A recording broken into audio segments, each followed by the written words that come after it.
So our voices have been heard. Pokemon Go has made some updates to the Mega System in Pokemon Go, and a little bit faster than I expected them to. So kudos, round of applause for Pokemon Go doing the good thing. In this video, I'm going to go over the updates to the Mega System, the Mega Fix, if you will, and then I'll also talk about which Megas you should be focusing on should you want to do Mega Raids. So starting out, this is the community note covering the updates to Mega Evolution, link in the description if you want to check it out. And yeah, they tell us that they are listening to the feedback and they've made the following changes to Mega Evolution. The Mega Energy required to Mega Evolve a Pokemon that has already Mega Evolved has been decreased. So to Mega Evolve Blastoise, for example, you still will have to spend 200 Mega Energy to do that, but for subsequent Blastoise evolutions, it will cost less than 50. So, okay, pretty nice. The second one, though, is kind of the big winner here, and that is the amount of Mega Energy that trainers receive from winning Mega Raids has increased. So the cost to Mega Evolve subsequent times has gone down, and then the benefit to doing Mega Raids has increased. So pretty good. One thing they don't really state here, however, is the precise numbers.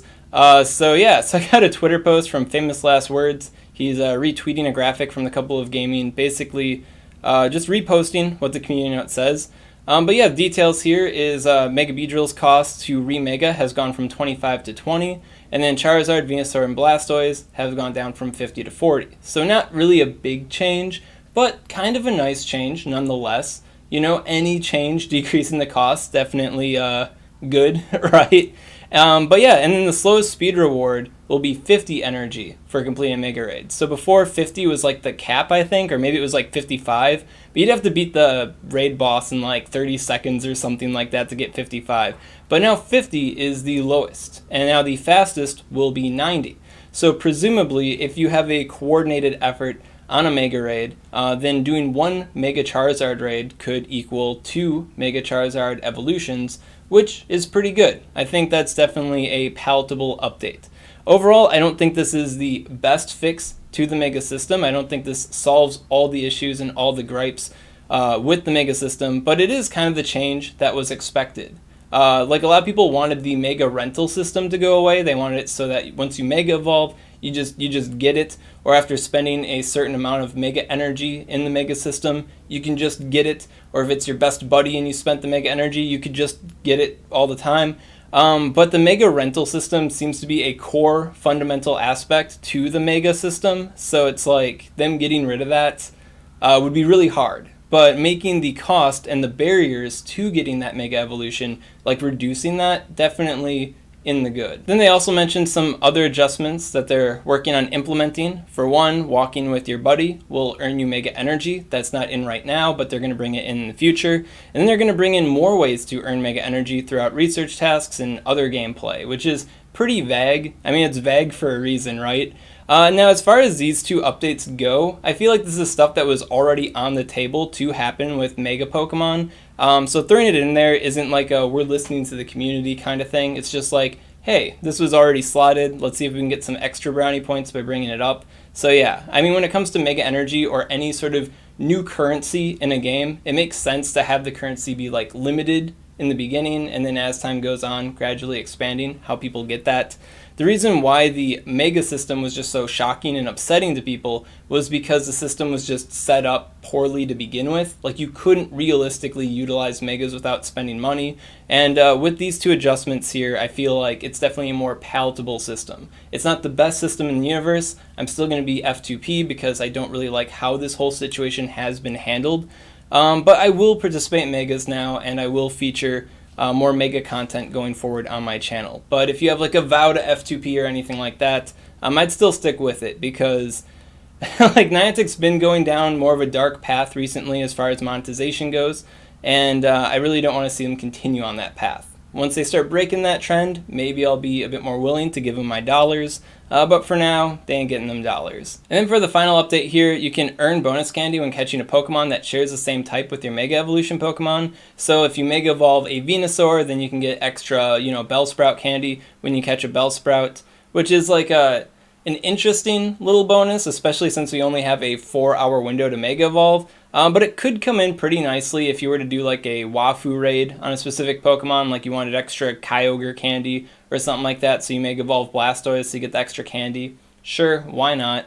And then like when it comes to community days, this could also be big. So we got Charmander community day, set up on the horizon there. And so if you Mega Evolve Charizard during the community day hours, well then you can get even more Charmander candy, which could be nice. So, a nice little extra thing to do with your Megas. I think if they were to implement something like this though, they'd have to already add these two to make it a little bit nicer, because like we're still at the point where you have to hoard your Mega Energy and use it at the right time.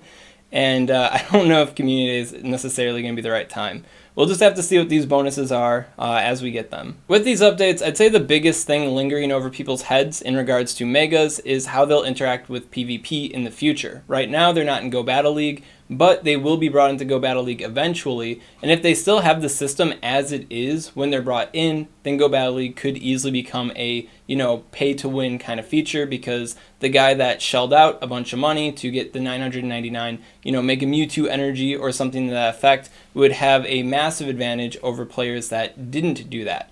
So I feel like they definitely need to make Megas more sustainable on the regular for people without having to do a specific Mega raid. Of course, the easiest way to do that would be to bring in Mega Rare Candy. And to that end, I feel like they're going to have to bring in Mega Rare Candy before bringing Megas into GBL, because as it stands, I feel like it would make GBL definitely a pay-to-win game should they bring in Megas without ways to sustain Megas outside of their raid rotation. So with that out of the way, how do we best approach the Mega raids that we do have now? Like, which Megas should you focus on to get the most utilization out of your passes and stuff for the current Mega system? Well, it's actually pretty straightforward. Here we have the DPS TDO spreadsheet on GamePress here. I have a bunch of different Pokemon featured on it. To read this chart, DPS is damage per second, how quickly you deal damage to a raid boss, and then TDO is a more useful metric for tankiness. It's the total damage output, so the expected amount of damage you deal to a raid boss before going down. And then DPS to the third power times TDO is like the overall goodness metric as far as this sheet is concerned. The sheet isn't the final law here, but it's very useful for tracking the goodness of Pokemon. And out of the Mega Evolutions we currently have in the game, Mega Charizard Y definitely stands above the pack, being on, the top of this spreadsheet here. Even with Y, X, Lucario, Gengar, Mega Rayquaza, they're all in here too. They're not currently in the game. Mega Charizard Y, however, is on top. Its competition as far as best Pokemon in the game is concerned goes to, Shadow Mewtwo and Shadow Salamence. And when it comes to Shadow Mewtwo is not even a rental Pokemon. It's a Pokemon that you basically had to straight up purchase in order to use. If you didn't do GoFest, then you don't have a Shadow Mewtwo, and you have no way to possibly get a Shadow Mewtwo. So for many players, Mega Charizard Y definitely going to be one of the topmost Pokemon in their arsenal that they actually do have access to if they didn't pay for it. And then on top of that, this guy is only like number 1est with Psystrike, which you have to use an Elite TM for.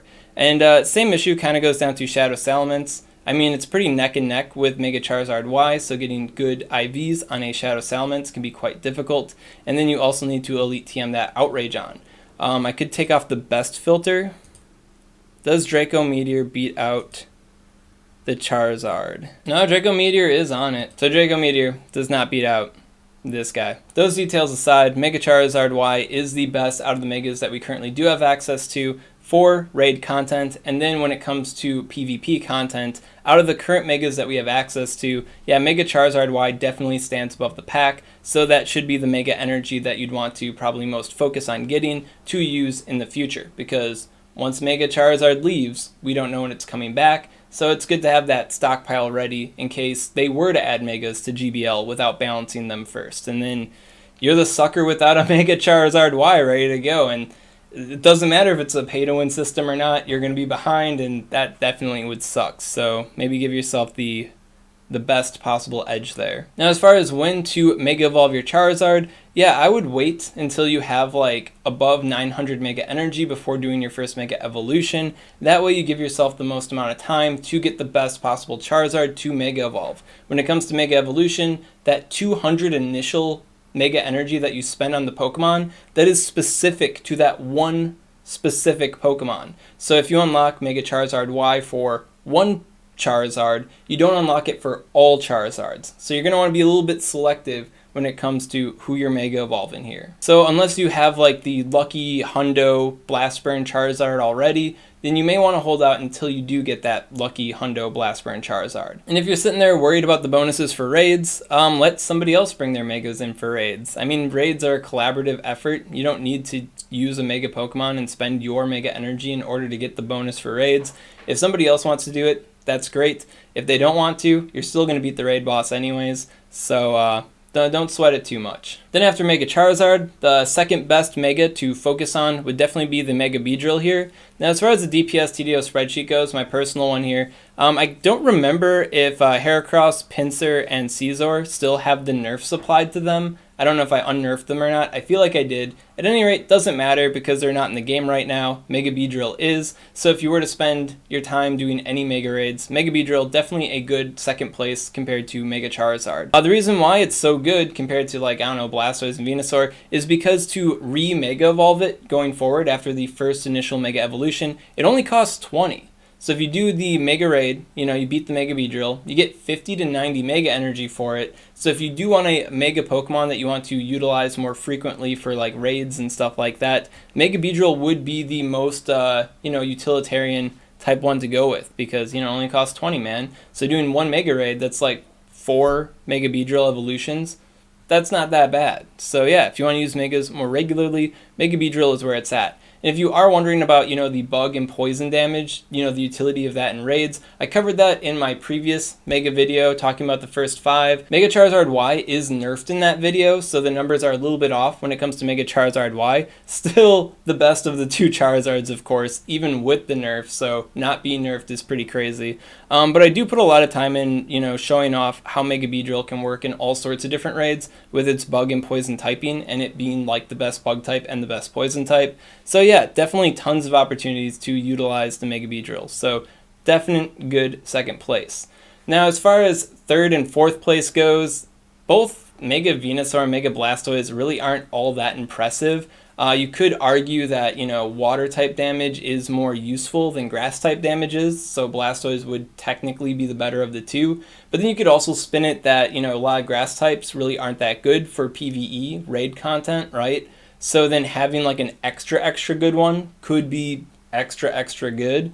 But yeah, either way you cut it, they both don't really compare to the power of Mega Charizard Y and the utility of Mega Beedrill. So if you have to do either of them, I guess do it for the Dex entry, man. I mean, until Mega Blastoise gets his sunglasses, what's the point of Mega Blastoise? So those are my thoughts on the adjustments made to the Mega Energy system in Pokemon Go. Personally, I still don't think it's the best system in the universe, but I do feel like the fix definitely made the system a lot more palatable than it was before. I feel like there are more changes that should be made to the Mega Energy system, and I feel like a lot of our fears will be quelled once they bring in Mega Rare Candy. That would be a much appreciated update to the Mega system. I feel like Mega Rare Candy is on deck for the future, and they'll release it when they have it planned to be released, so I guess we'll have to sit tight then. What are your personal thoughts on the Mega updates? Do you feel like it was enough? Not enough? Should they have done more? What more should they do? Let me know in the description how you feel on this. And then when it comes to the utilization of Megas as they are right now, I think I'm done boycotting the Megas. They are a palatable system now, but I'm not done being free to play because of this update. Because it wasn't just the Mega system that like really ticked me off. There's a lot of different things happening in Pokemon Go leading up to this latest upset that caused me to be like, okay, done spending money on this game. As far as the utilization goes though, Mega Charizard Y I feel is definitely number 1. Tons of utility with it, so you may as well stock up on that Mega Energy while you can. And then the next best bet is going to be that Mega Beedrill because you can use it so often. So if you do want a Mega bonus for a raid or something like that, Mega Beedrill is definitely going to be an all-around good go-to answer. If you got any questions on this content, comment below, let me know what's up, and I'll be happy to help you out. And if you enjoyed this content, you want to see more like it, maybe you want to know more about the future Megas to come, well, subscribe to SwagTips. SwagTips. I'd also like to give a special shout out to my Patreon supporters. If you want to support the Swagman on Patreon, link in the description. So if you Mega Evolved Venusaur, well, now you get extra, like, I don't know, bell sprout candy when you catch a bell sprout. You get extra bell sprout candy when you catch a bell sprout.